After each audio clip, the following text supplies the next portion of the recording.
Isang dasal ng pasasalamat na malaki sa Diyos. Panginoon, salamat sa bagong araw na ibinigay niyo.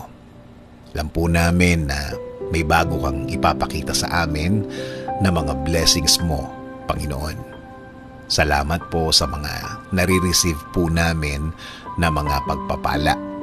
Salamat po sa good health na aming nararanasan. Salamat po sa patuloy na proteksyon na ibinibigay niyo sa amin at sa aming pamilya. Salamat din po sa paggaling ng aming ibang miyembro ng aming pamilya.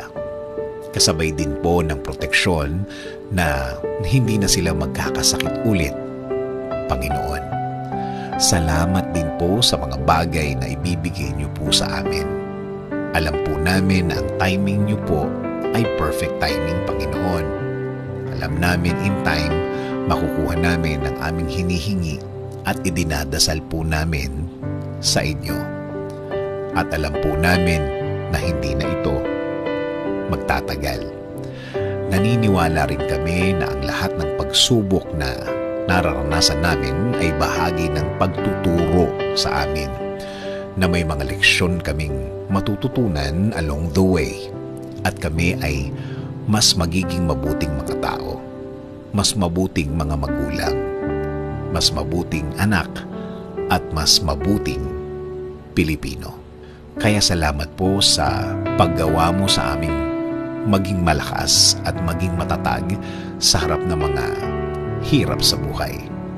Alam po namin na alam nyo na kailangan kami ng aming mga pamilya. Sa mga biyayang ito, nagbabago din po ang tingin namin sa buhay. Kahit ang iba'y ang tingin sa araw-araw nila ay mahirap, ang sa amin po ay kakayanin namin. Inaamin po namin, Panginoon, na hindi namin ito kakayanin nang mag-isa kami. Kailangan po namin ang inyong presensya sa buhay namin. Itinataas po namin ang araw na ito.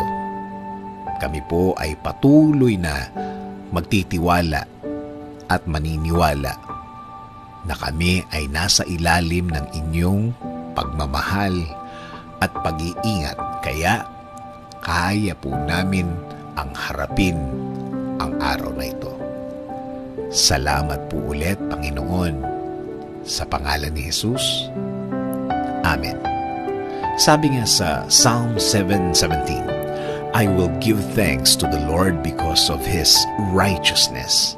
I will sing the praises of the name of the Lord Most High.